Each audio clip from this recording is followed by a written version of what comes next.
This is Useful Magikarp here, and this is a Rubik's Cube. It's just a little hobby of mine, and I know from my friends that there are not a ton of great tutorials on the exact basics of the Rubik's Cube.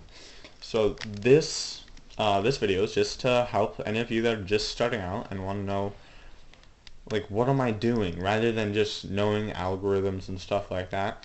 Like, how does the Rubik's Cube work? So to start out, the Rubik's Cube obviously is a six-sided thing, um, and it has 9 pieces on each side.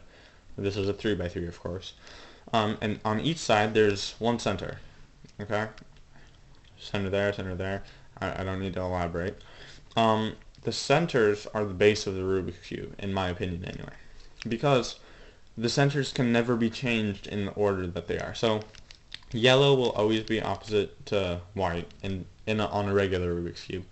Red will always be opposite to orange, and green will always be opposite to blue.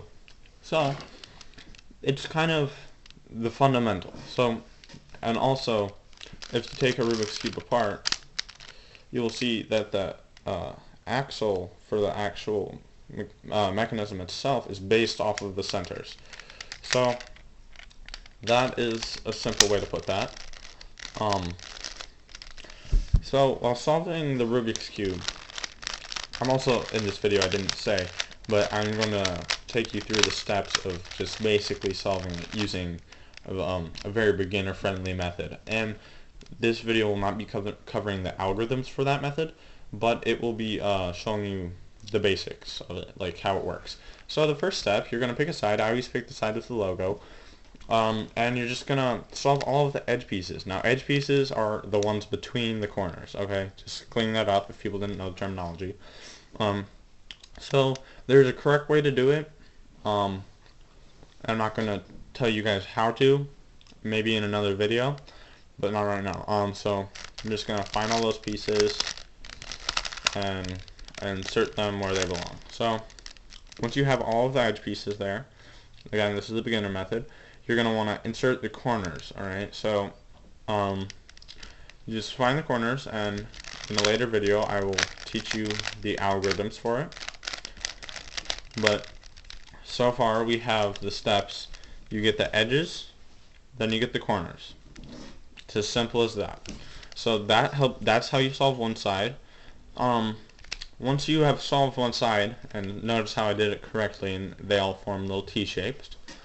Once you have solved one side, you have to insert the edges correctly so that you can solve the first 2 layers. So again, I will not be teaching you how to do this in this video, but I'm just showing you how a Rubik's Cube is solved using the beginner's method.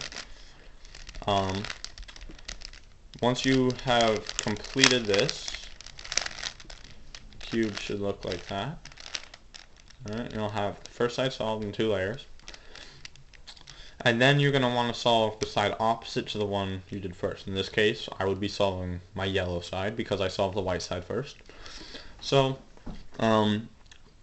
this is probably one of the harder steps, especially if you're not using the beginner's method.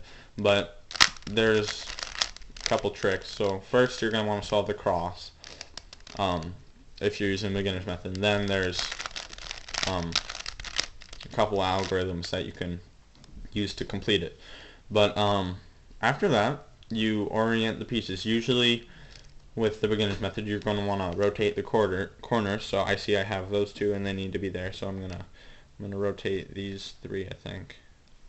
Yeah, okay, so just rotate the corners, and then I see that the edges have to be rotated. 3 of them do anyway, so I will rotate the edges, and the orientation of the last layer is complete. Again, I'm just reminding you so that you guys don't get angry. This video was only designed to show you the basic steps of solving the Rubik's Cube, not actually how to. If anyone wants to know how to and they enjoyed this video, just leave something in the comments below, and I will gladly do any other Rubik's Cube videos. Thank you for watching. This has been Useful Magikarp.